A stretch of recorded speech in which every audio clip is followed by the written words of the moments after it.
कि घरवा उजाड़ गईल, बेटा हमर मार गईल।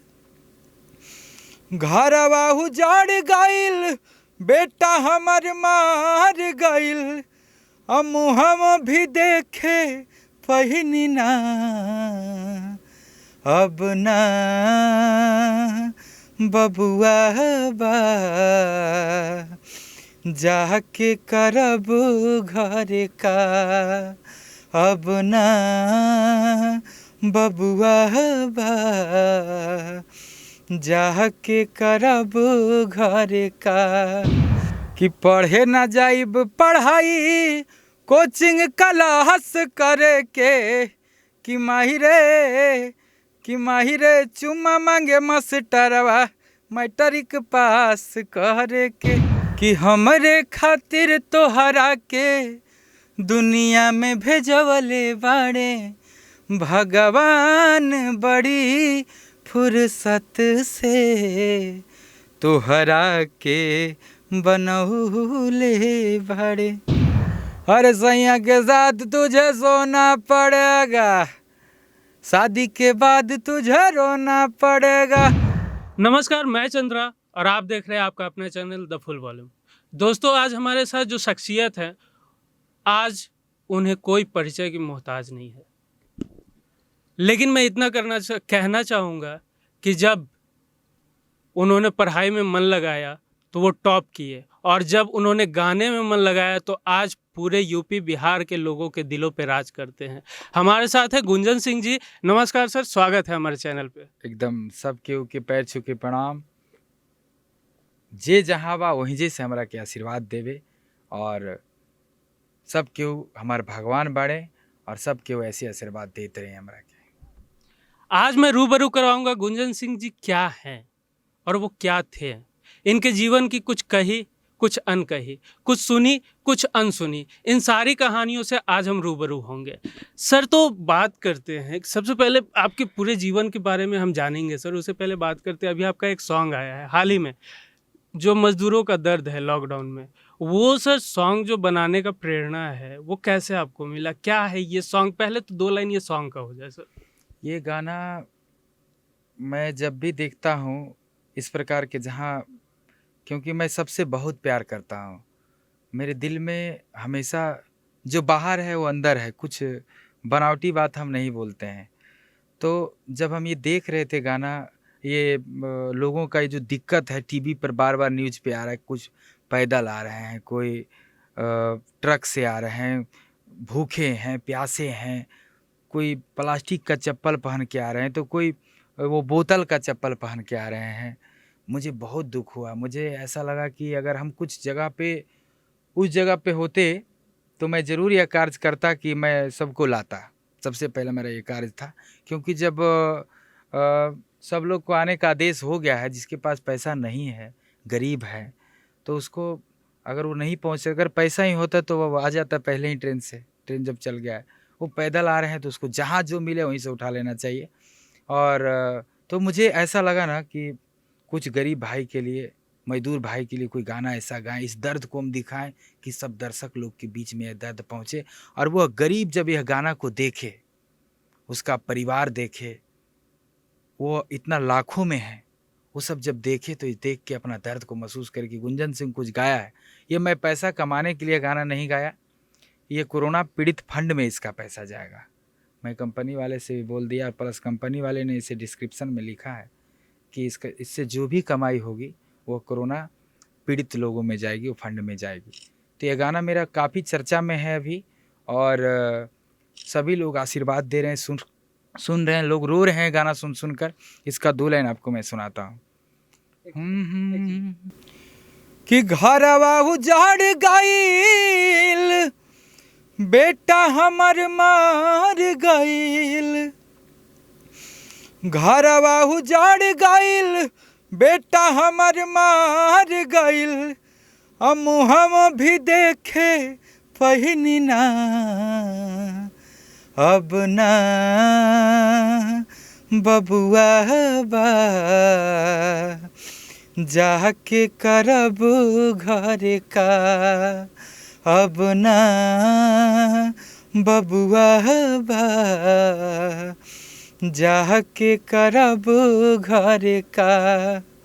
उ मजदूर के एगो कहानी बाटे, अइसन बहुत घटना घटल बा कि केकरो माई मर गईल बिया।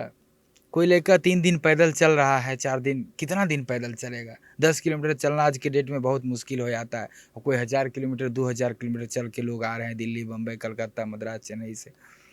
तो ऐसा एक घटना मैंने देखा था कुछ दिन पहले कि एक गरीब वहाँ से चला था ज़रूर कि मेरा बेटा बीमार है, भूखा है, लेकिन वो रास्ते में जब पहुँचता है तो उसको फ़ोन आता है कि बबुआ मर गए। यही से हमारे ध्यान में आयल कि एगो ऐसा गाना गाई कि वो बेचारा कहा था कि अब जाके हम घरे का करब जब हमारे बेटवे ना बचल और भूख से मर गया हो। ये दुख मुझे देखा नहीं गया और मैं इसी पे गाना बना दिया।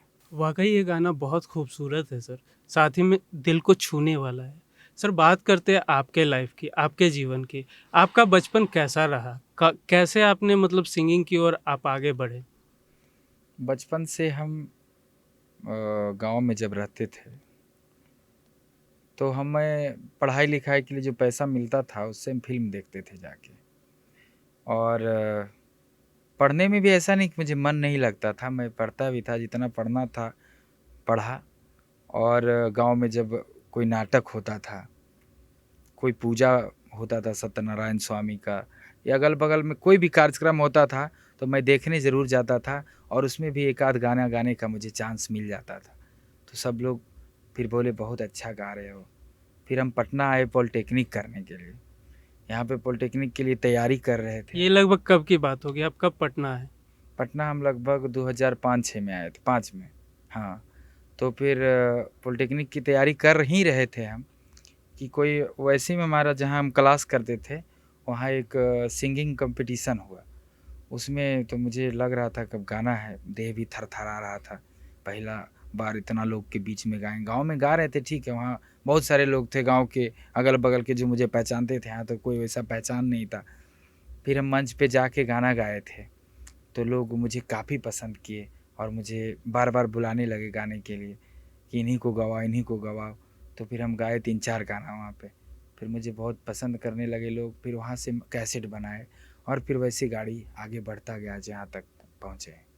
जब आप शुरू में गाना गाते थे सर, तो आप किस तरीके का गाना गाना ज़्यादा पसंद करते थे? शुरू में हम गाना जो भी अच्छा गाना ही आज तक हम सुने भी हैं और गाए भी हैं। कोई अश्लील गाना आज तक हम ऐसा नहीं गाए जो कि लोग को सुनने में दिक्कत हो, सबके पास बजा ना पावे। तो इस प्रकार का ही गाना पहले भी हम सुनते थे और वही सब गाना हम मंच पे गाते थे। जब आप गाने के क्षेत्र में पूरी तरीके से आना चाह रहे थे, तब आपके पिताजी को जब पता चला तो क्या वो पूरी तरीके से आपका सपोर्ट दे रहे थे या वो इसके खिलाफ थे? नहीं, देखिए, शुरू में सपोर्ट नहीं कर रहे थे। ये गाना बजाना एक ऐसा क्षेत्र है कि गार्जियन कभी गलत नहीं हो सकता है। एक बाप, एक माँ किसी बच्चे के बारे में कभी बुरा सोच ही नहीं सकते हैं, वो हमेशा अच्छा सोचते हैं। यह फ़िल्मी दुनिया जो लाइन है ना, बहुत बड़ा लाइन है, बहुत बड़ा क्षेत्र है। इसमें इसको पाना बहुत मुश्किल होता है। इसलिए हमारे पिताजी कहते थे कि मतलब ये मुश्किल हो जाए, पढ़ाई-लिखाई करो, नौकरी-वोकरी करो। तो मेरे अंदर तो ये था। उनको लग रहा था कि ऐसा, उनको इच्छा किसको नहीं रहता कि मेरा बेटा हीरो बन जाए, गायक बन जाए, एक सुपरस्टार बन जाए, लेकिन वो सोचते थे कि इतना दूर जाएगा कैसे? एक गरीब, एक डर हो। हाँ, एक गरीब परिवार ख़ानदान से हम हैं और 2000 रुपया महीना में आवत रहे, ओकरे में रूम रेंट रहे, पढ़ाई-लिखाई रहे, भोजन पानी अपना सब कुछ ओही में कर किताब लेवे के रहे, महीना पुरावे के रहे। तो ओकरे में से वो सोच रहे थे कि इससे कैसे बन सकता है? गायक बनना बहुत बड़ा चीज़ है, वाक़ई में बहुत बड़ा चीज़ है, हीरो बनना बहुत बड़ा चीज़ है। लेकिन लोगों ने मुझे इतना आशीर्वाद दिया और मेरे अंदर एक जज़्बा जो था और आज भी है, जुनून, कि जो काम ठानते हैं वो करते हैं, चाहे उसके लिए जो हो जाए, और कभी गलत रास्ते पे नहीं चलें। जो अच्छा लगता है मुझे और जो दर्शक को अच्छा लगता है वही अब हम करते हैं। आप जब सिंगर बनने का स्ट्रगल कर रहे थे, तब आपके मुफलिसी के दिनों में सबसे ज़्यादा सपोर्ट आपको किन से मिला? सबसे ज़्यादा सपोर्ट मेरा एक भाई है, मारू राकेश सिंह। और हमेशा मेरे साथ रहता था, रहता है, रहता रहेगा। वो मतलब उस समय से मेरे बचपन के दोस्त थे, मेरे घर ही का है समझिए वो। और शुरू से है, अभी तक है और आगे भी रहेगा। और हर कदम टू कदम मिला के हम लोग चलते हैं। और मतलब एगो बाथरूम छोड़ के हर जगह हम लोग जाते। एक वो क्षण बताइए सर जब आपको लगा कि नहीं, अब पूरी तरीके से सिंगिंग ही मेरा लाइफ है। हाँ, जब मेरा गाना हम देवघर पैदल 3 साल गए हैं। उस समय मतलब गाना पवन भैया के तो आज भी गाना चलता है। और हमारे गार्जियन हैं, मेरे बड़े भाई हैं। और तो उस समय वो देवघर पैदल जाते थे, सीडी का समय था। तो उस समय बहुत गाना बजत रहे रास्ता में, हम उन्हीं का गाना पहले बहुत सुनते थे। और कुमार सानू का। अच्छा। हाँ, क्योंकि मुझे पवन जी शुरू से ही पसंद थे। और बॉलीवुड में कुमार सानू। हाँ, बॉलीवुड में कुमार सानू पसंद है, आज भी हैं। और कुमार सानू, पवन जी मेरे बड़े भाई हैं। तो उनका गाना हर जगह बजते रहता था, झूमते झामते हम लोग पैदल चलते थे। डम डम डमरू बजावे ले हमार जोगिया। तो उस समय मेरे मन में एक ख्याल आया, और गाना तो हम गाते ही थे, कि हमको भी कुछ करना चाहिए इसमें। मन में था कि हम भी गायक बनते, हमरो टीवी पर गाना चलता, रास्ता में पैदल चल रहे हैं, इधर उधर टीवी चारों तरफ गाना बज रहा है भैया का। तो उसी समय से हमारा मन में, और बाबा भोला से हम विनती किए थे जाके, कि बाबा हमार कब गाना आई, हमारो मन करता कि टीवी पर सब हमरो चले। वैसा ही हुआ। बस उसके जस्ट 1 साल बाद, हम जब 3 साल देवघर गए, चौथा साल मतलब 3 ही साल गए, उसके बाद ये गाना हम निकाले, बोल बम बोली, जो कि 1.25 लाख सीडी बिका। और जिस तरह से हमने बाबा से मांगा, उस तरह से हर टीवी पे, अगर इधर उधर इधर उधर, माने 10,000 टीवी पे एक ही गाना बज रहा था, भंगिया नाम से पिसाई पिया, अरे बाबा कब रखवा अपन हथवा हमारा ऊपर। इससे पहले मतलब आपका कोई और गाना नहीं था, रिकॉर्ड नहीं हुआ नहीं था? नहीं, यही गाना हम गाए थे। और ऐसा हो गया कि सीडी जुट नहीं रहा था, मतलब सफारी से सीडी भर भर के जाते रहे। मतलब आपका पहला ही सॉन्ग हाँ, रिकॉर्ड तोड़ रहा था। एकदम गर्दा उड़ गया। तो ये पहला सॉन्ग जो रिकॉर्ड तोड़ रहा था, इसकी जो स्ट्रगल है, क्या आपको कैसेट रखवाने में, बहुत सारे सिंगर जो हैं वो जब कैसेट में रिकॉर्डिंग होती थी तो उनका कहना ऐसा है कि हम उनके शॉप पे भी जाते थे और बोलते थे, जब वो स्ट्रगल के दिनों में, तो वो बोलते थे सीडी कैसेट रखने को, तो वो लोग नकार देते थे। क्या आपके साथ ऐसा कभी कुछ हुआ? एकदम हुआ, मेरे साथ भी यही हुआ। इसके बारे में बताइए कि आपको कितना स्ट्रगल करना पड़ा, अपने वो 1.25 लाख से ऊपर की सीडी को बेचने में स्टार्टअप कैसे हुआ? जब हम देवघर गए ना, पहले हम लोग स्प्लेंडर से 3-3 आदमी चलते थे। और सीडी लेके पहले हम लोग 100-200 सीडी लेके गए थे देवघर। रास्ता में कुछ जगह बजवाए, लोग कहता भी था कि अरे कहाँ से आ गए वह सब, कहाँ से ये सब गाय गाय के बन जाई। और उसका कहना भी जायज़ था, क्योंकि बहुत सारे लोग आते थे और उस गाना में दम नहीं होता था, वो उस टाइप के गा नहीं पाते थे। तो जब हम कहे भैया एक बार तनी सब बजा के देख लेना, बजाए ना, ठीक ना लगे तो निकाल दिया। फिर जब बजाता था तो एगो और मांग लेता था। 200 कैसेट लेके हम लोग देवघर गए। देवघर के हर दुकान पे जब गए, जी आप खुद जाते थे? हाँ, खुद हम लोग जाते थे, हम हैं, मारू है, और 2-3 लोग थे। हम लोग जाते थे, तो सीडिया अब चलत रहे हो या गाना, कोई बड़ा कलाकार जिस उस समय के जो थे सब, उनका चल रहा था, तो थोड़ा डिस्टरबेंस नहीं हो जाता है कि अरे अभी गाना चल रहा है तुरंत तो लोग, और हम हमरा से पहले एगो आ गई सीडी लेके, उ अभी निकलवा के गई, फिर लगा दिलस है पहले के सीडी है। हम कहनी भैया एक बार बजाई ना, अरे कहाँ से तू लोग आ गई बड़ा सब सब, मैंने हमको लगा कि साला क्या होगा। फिर हम कहने एक बार चेक करिए, देखिए ना, अच्छा नहीं रहेगा निकाल दीजिएगा। फिर जब बजाया ना वो, और दर्शक जो वहाँ पर थे उस समय, हमको कौन जानता है, गुंजन सिंह उस समय कुछ नहीं था, तो उस समय जब बजाया तो तुरंत झूमने लगा, और सब सीडी का डिमांड करने लगा, एगो है क्या, है क्या। तब वो सब दुकानदार कहने लगा कि भैया है क्या कुछ, तब 25 पीस दे देना, तब 25 पीस वगैरह के दे देने। मतलब ये तो वही कहा जा सकता है, आपके मेहनत पे भोले बाबा का आशीर्वाद मिल बहुत गया। बड़ा आशीर्वाद आज भी और सब दिन रहेगा। वो मेरे गुरु हैं। और मेरा जब नसीब फिल्म आया तो उसमें भी उनका फ़ोटो और उनका एक गाना हम रखे थे। हर साल 5 साल से ऊपर से जब से गा रहे हैं कांवर, महादेव हर हमेशा मुझे हिट करते रहे, आज भी हिट है। हर साल मेरा गाना कांवर में चलता है। तो ये आपने एल्बम देवघर लेकर गए, हाँ। उसके अलावा भी और आप किस-किस क्षेत्रों में आपको स्ट्रगल करना पड़ा अपने कैसेट को बेचने के पूरे लिए? हर क्षेत्र में, सब जगह के लिए हम नया ही थे उस समय। जहाँ भी जाएँ वहाँ यही सामना करना पड़ रहा था। लेकिन मेरा गाना में दम था, आठों के आठों गाना हिट हो गया और सब लोग उसको सुना और ढेर सारा प्यार दुलार आशीर्वाद दिया। ऐसा हुआ कि सीडी जुट नहीं पा रहा था और सब दर्शक का वही डिमांड था कि वही गाना चाहिए। जिधर हम घूमते थे मेरा ही गाना चलता था। हज़ारों सीडी में मेरा गाना चल रहा था टीवी में। ये सब देख के बहुत खुशी मिला मुझे। इस गाने के बाद आप तो बहुत बड़े सिंगर बन चुके थे उस वक़्त, लेकिन अब बारी आती है अभिनेता बनने की। अभिनेता बनने का सफ़र आपका कैसे शुरू हुआ?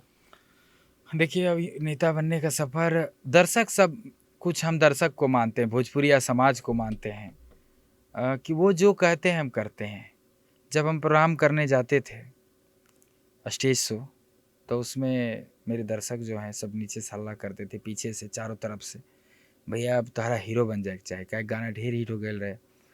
तो हम कुछ दिन सुने बटिया रे सब प्यार में कहता, पगला गई बस सब लेकिन फिर देखनी कि ना एकदम सच में कहत रहे।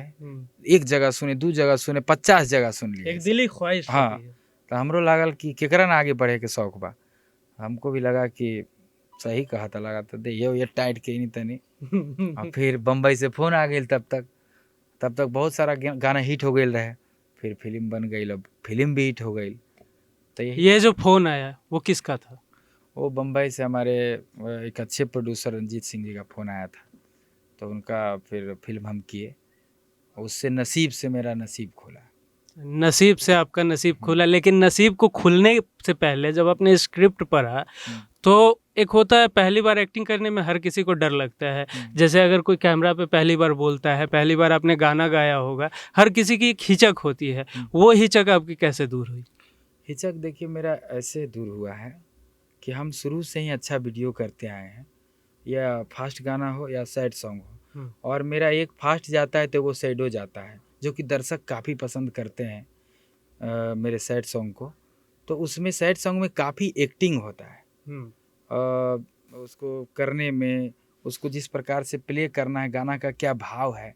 और मेरा वीडियो आप देखे होंगे, दर्शक जो मेरे सुन रहे हैं सब जानते हैं कि वीडियो शुरू से हम बढ़िया करते आए हैं। जिस समय से हम जीरो थे आवाज़ तक हम मेंटेन रखे हैं उसको, तो उससे हम बहुत कुछ सीखे और अंदर एक जज्बा जी रहे। और फिल्मा देखत रही ना हम, हिंदी साउथ ढिसुम ढासम, वहाँ से बहुत कुछ सीखे। फिर क्या कहना है, सब ओके रिपोर्ट हो गया। आज जब आप अपने गाँव जाते हैं, तो वहाँ का माहौल कैसा रहता है आपके लिए? बहुत अच्छा रहता है। कहा जाता है कि जो घर में प्यार मिलता है ना, तो दुनिया में प्यार मिलता है। और मुझे घर में भी इतना प्यार मिलता है कि मेरा दिल ऐसी गदगद रहता है। जब गांव जाते हैं, गांव के सारे लोग जो ज़्यादा चाहते हैं, भैया चाचा माई बहन जितना लोग बड़े सब आ जाते हैं घर के पास में। हम भी चले जाते हैं, जिधर जाते हैं उधर भीड़ होता है। क्या वो फ़ील होता है सेलिब्रिटी वाला, या पहले जैसा ही हाँ गुंजन बाबू आए हैं वो पहले वाली ही बात है, या अब अलग कोई फ़ील होता है? मेरे अंदर देखिए एक ऐसा बात है, सबसे बड़ी बात है ये, कि हम हमेशा नॉर्मल रूप में रहते हैं। पहले भी थे, आज भी, और आज आगे भी रहेंगे। तो दर्शक को ऐसा फील नहीं होने देना है कि हम सुपरस्टार हो गए हैं, क्योंकि बनाने वाले वही हैं। तो उनके सामने हमारा सदा प्रणाम रहेगा, उनके चरणों में, और एक भाई बन के ही हम रहना चाहते हैं। ये बात तो सही है। गुंजन सिंह जी आज भी एक बहुत ही साधारण रूप से अपना जीवन जीते हैं। हम लोग जब आए तो बहुत ही नॉर्मली हम लोग से पेश आए। तो सर आपसे जानना चाहूँगा कि ये जो सादगी है, ये बरकरार कैसे रखते हैं आप? ये रखना बहुत बड़ी बात होती है सर। ये सादगी इसलिए बरकरार मेरा रहता है कि हम अपने आप को समझते हैं कि हम गुंजन सिंह तो हैं, लेकिन हर एक जनता गुंजन सिंह है। जितने लोग मुझे सुनते हैं सब गुंजन सिंह हैं। तो उस रूप में जब देखते हैं ना, अरे जो बनाया उसके सामने क्या ऐठना है, बनाया वही है, बिगाड़ भी सकता है। इसलिए जनता के सामने हमेशा वो मेरे भगवान हैं, और मैं दिल से उनका सदा आभारी रहूँगा, हमेशा प्यार करता रहूँगा। और गुंजन सिंह भाई के रूप में रहेगा, एकदम ऐसे ही दिलों पे राज करता रहेगा।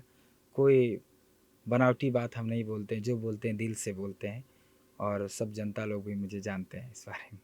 सर आपने कई सारे आपका एल्बम आया, कई सारा गाना आया, जैसे चुम्मा मांगे मास्टरवा आया था, उसके बाद गमछा चैलेंज हाल ही में आया है, अभी हाल ही में आपका वो मजदूरों को लेकर है। आगे के प्लान के बारे में बताइए सर, आगे आपका और क्या आने वाला है? आगे मेरा कल एक गाना छूट रहा है, सैया के साथ सोना पड़ेगा। अगर सर पॉसिबल हो, क्योंकि गाना छूट रहा है, छूटा नहीं है, इसी कारण अगर कोई दिक्कत ना हो तो उसका 2 लाइन अगर गुनगुना सके तो। ये डुएट गाना है। गाना बहुत अच्छा है। इसको हम डाल दिए थे टिकटॉक पे, लगभग 10,000 सुपर टिकटॉक बन चुका है इस पे, और काफ़ी लोग पसंद कर रहे हैं। और कल इसका सुबह में वेब म्यूजिक से गाना छूट रहा है। अरे सैया के साथ तुझे सोना पड़ेगा, शादी के बाद तुझे रोना पड़ेगा, ऐसे ही गाना है। और बाकी तो लड़की भी गाई है पहले, तो बाकी सब दर्शक मेरा कल है सुनेंगे ना, सुबह से रिलीज होगा तो। सर बात करते हैं, मतलब मेरा जो पसंदीदा सॉन्ग है आपका खासकर, वो है चुम्मा मांगे मास्टरवा, ठीक है। मेरी अपनी ख्वाहिश है एज अ पर्सनल फैन कि वो 2 लाइन आपके मुंह से सुन सकूं। जरूर। कि पढ़े ना जाइब पढ़ाई, कोचिंग क्लास करे के, कि माहिरे चुम्मा मांगे मास्टरवा, मैट्रिक पास करे के। मेरा तो पसंदीदा गाना आपने जान लिया सर, लेकिन गुंजन सिंह का अभी तक का सबसे फेवरेट सॉन्ग आपका जो गाया हुआ ना हो, वो कौन सा है? चाहे भोजपुरी हो या बॉलीवुड हो, कोई भी सॉन्ग जो आप अक्सर होता है ना शांत होने पे गुनगुनाते हो। गाना तो बहुत है, और अभी तो इधर से मैं अपना ही गाना पूरा सुन नहीं पाता हूँ, इतना गाना रोज रिलीज होता है। 2 दिन पर एक गाना रिलीज होता है। ऐसे हम पवन भैया का गाना बहुत सुनते हैं, आज भी सुनते हैं। कोई एक खास गाना सर जो आपको दिल को छूता हो? हाँ। कि हमरे खातिर तोहरा के दुनिया में भेजवले बाड़े भगवान, बड़ी फुर्सत से तोहरा के बनौले बाड़े। क्या बात है, बहुत खूब। गुंजन भैया, जे कलाकार जे नया नया सिंगर बारन या जे आवे के चाहत रहन इस इंडस्ट्री में, भोजपुरी इंडस्ट्री में, उनका खातिर और का संदेश बा? हम यह कहब कि सब केहू ईमानदारी से मेहनत करे, और अच्छा अच्छा गाना गावे, अश्लील गाना के विरोध करे। अश्लील गाना के समय बहुत ज़्यादा दिन ना हो खेला, 2-4 दिन में आवेला और चल जाला फिर। तो ई कारण से जब भी गावे तो अच्छा गाना गावे, ताकि टिकाऊ हो, और परफेक्ट रूप से गावे, सीख के संगीत अपना जीवन को आगे बढ़ावे और नाम करे। द फुल वॉल्यूम की तरफ से आपके आवे वाला सारा प्रोजेक्ट के लेके बहुत बहुत शुभकामनाएं, और हमनी से बात करे खातिर बहुत बहुत धन्यवाद। सबके धन्यवाद, द फुल वॉल्यूम के भी धन्यवाद। ऐसे का नाम बा फुल वॉल्यूम, वॉल्यूम फुल करा। बहुत बढ़िया नाम बाटे, बहुत बढ़िया। लव यू ऑल, सबके प्रणाम, जय हो।